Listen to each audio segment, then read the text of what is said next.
샬롬. 오늘도 성경 일독여행 말씀 묵상에 함께 하시는 모든 성도님들을 주의 이름으로 환영합니다. 찬송가 287장 예수 앞에 나오면 함께 찬송하시겠습니다.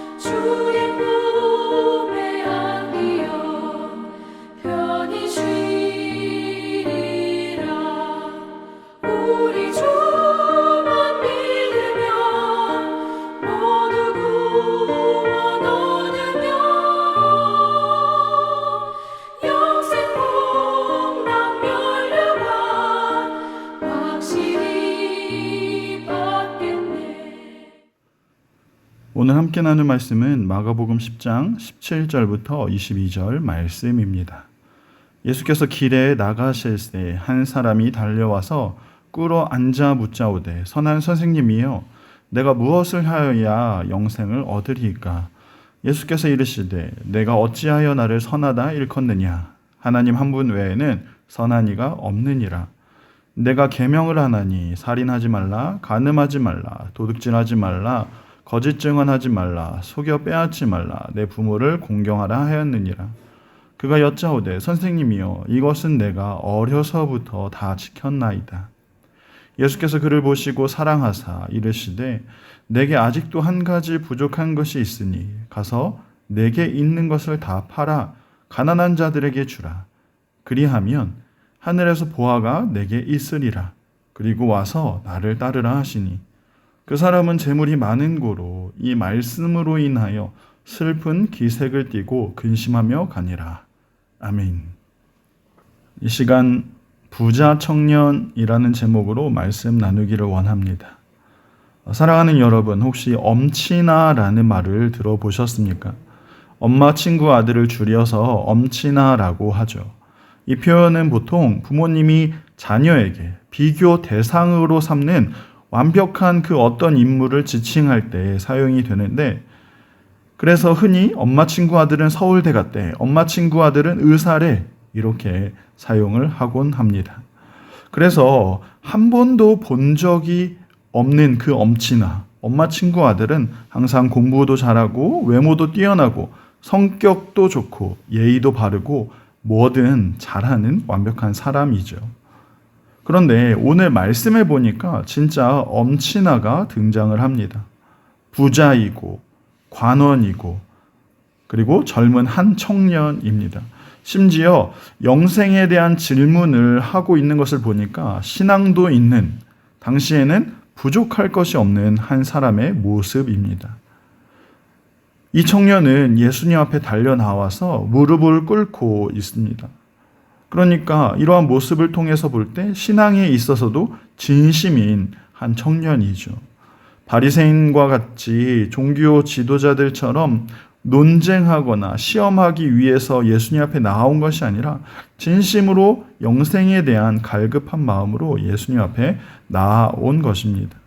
하지만 그의 질문, 선한 선생님이여 내가 무엇을 하여야 영생을 얻으리까? 라는 이 질문을 우리가 가만히 생각해 보면 이 청년이 영생에 대한 갈급한 마음이 있긴 하지만 그 영생을 자기 자신의 선함으로부터 얻을 수 있을 것이라 오해하고 있는 모습을 보여주고 있습니다.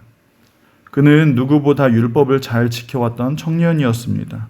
어려서부터 이 율법을 다 지켰다라고 이야기하면서 이렇게 율법을 잘 지키면 영생을 얻을 것이라 생각해 왔습니다. 하지만 이 청년의 마음속에는 율법을 아무리 열심히 지켜왔어도 해결되지 않는 그 구원에 대한 공허한 마음이 남아 있었던 것입니다. 그래서 예수님께 선한 선생님이여 이렇게 부르고 있는 것이고, 선한 선생님으로부터 자신의 선함을 인정받고 싶었던 것이었습니다. 하지만 예수님의 대답이 무엇입니까? 하나님 한 분 외에는 선한 이가 없다라고 말씀하고 있습니다. 무슨 의미입니까? 이 말은 예수님도 선하지 않다라는 그런 의미가 아니라 이 청년은 지금 율법을 다 지킨 모습을 통해서 자신의 선함을 확인받고 싶었지만 그것을 판단하실 이는 오직 선하신 하나님이시라는 그런 의미가 있습니다. 결국 이 청년이 생각하고 있던 것처럼 어떠한 수고와 노력, 어떠한 공로로 영생, 곧 구원을 얻을 수 있는 것이 아니라 그 어느 누구도 무엇을 해서 선해질 수 없는 것이고 오직 본질적으로 선하신 그 하나님만이 선하시며 하나님만이 우리에게 영생을 주시고 구원해 주실 수 있으신 분이심을 말씀하고 있는 것입니다.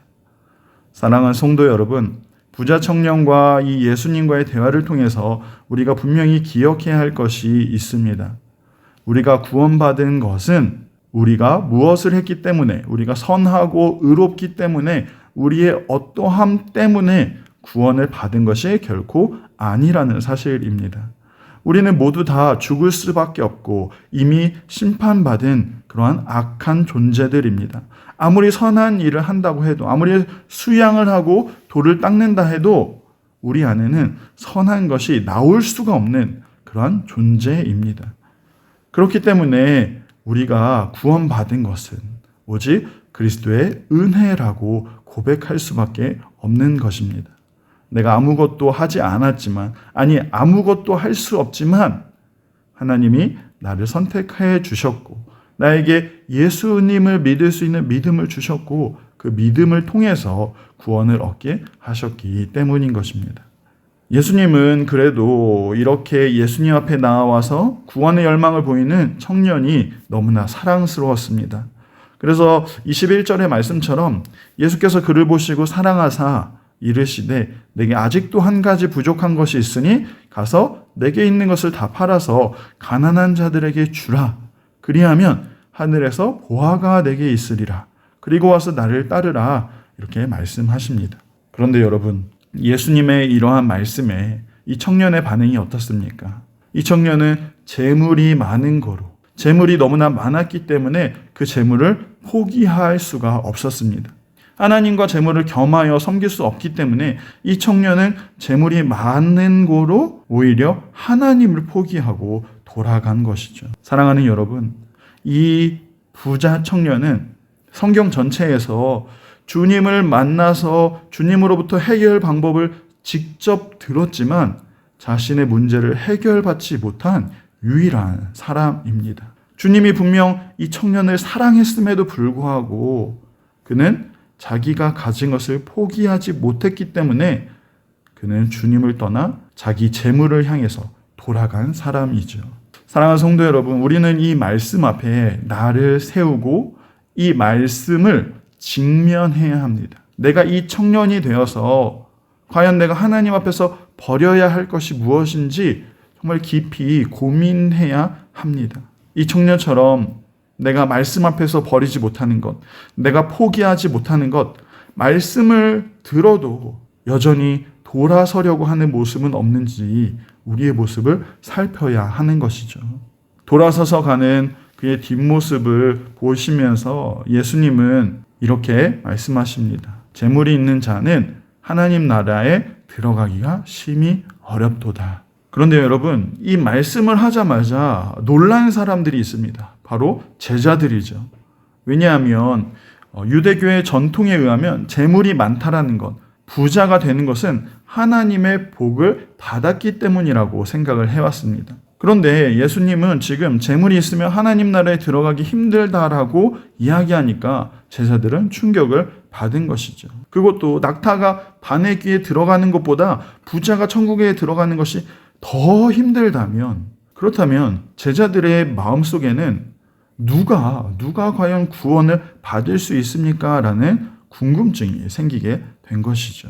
그러자 예수님께서는 27절 말씀에서 사람으로는 할 수 없을 때 오직 하나님으로서는 다 하실 수 있느니라고 이렇게 말씀하고 계십니다. 우리가 받아내려고 한다고 해서, 우리가 얻어내려고 한다고 해서 얻어낼 수 있는 것이 결코 아니라 하나님이 사랑하시는 자들에게 주시는 선물이라는 사실입니다. 사랑하는 성도 여러분, 오늘 말씀은 1차적으로는 재물이 있는 자가 하나님 나라에 들어가기가 어렵다라는 그런 메시지를 우리에게 들려주고 있습니다. 당시 재물이 있다라는 것은 하나님의 복을 받아서 부유함을 누리게 된 것이라 생각하는 그러한 공로사상이 있었기 때문입니다. 사실 이러한 모습은 우리에게도 있습니다.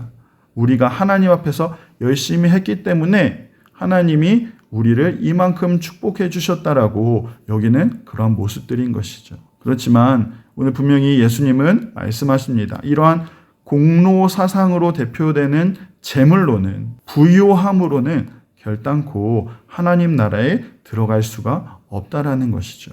그래서 우리도 동일하게 제자들처럼 이렇게 질문할 것입니다. 그렇다면 누가 하나님 나라에 들어가는 것입니까? 오늘 본문 바로 앞에 나오는 말씀처럼 어린 아이들이 내게 오는 것을 용납하고 금하지 말라. 하나님 나라가 이런 자의 것이니라 말씀하십니다. 구원은 오직 선하신 하나님이 하시는 일이기 때문에 어린아이와 같이 순수하게 하나님을 사랑하고 의지하는 자, 오직 하나님만을 붙들고 살아가는 자가 바로 하나님 나라에 합당한 자라는 사실입니다. 사랑하는 성도 여러분, 누가 구원을 얻을 수 있습니까? 그것은 오직 하나님만이 아십니다. 그렇기 때문에 우리는 오늘 하루도 내가 구원받았는가를 의심하는 그런 신앙이 아니라 하나님이 나를 구원해 주셨으니 오늘도 우리가 그 구원에 감격하여서 어떻게 하면 오늘 더 하나님을 사랑할 수 있을까? 내가 구원받은 자로서 어떻게 하면 오늘 더 하나님을 기쁘시게 하고 하나님과 더욱 친밀하게 살아갈 수 있을까? 어떻게 하면 더 하나님을 의지하는 그런 삶을 살 수 있을까? 우리는 이러한 문제를 더욱 고민하며 살아가야 하는 것입니다. 사랑하는 성도 여러분, 우리는 오직 하나님의 은혜로 구원받은 자들입니다. 그렇기 때문에 오늘 하루도 하나님의 자녀답게 살아가야 함을 꼭 기억하시고 어린 아이와 같이 오직 하나님만 의지하며 주님과 동행하는 저와 여러분 다 되시기를 간절히 소망합니다. 기도하겠습니다. 사랑하는 하나님, 감사합니다. 우리의 모습 속에는 구원받을 만한 그 어떤 자격도 어떤 조건도 없음을 고백합니다.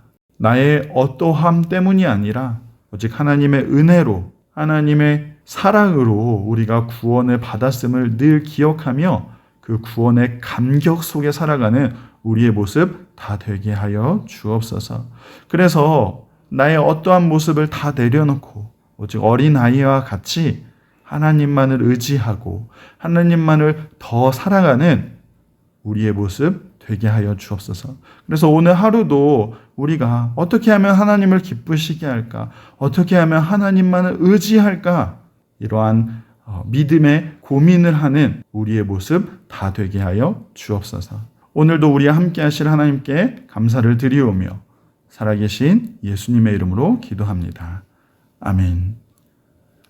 오늘은 우리가 마가복음 10장에서 13장까지 읽는 날입니다.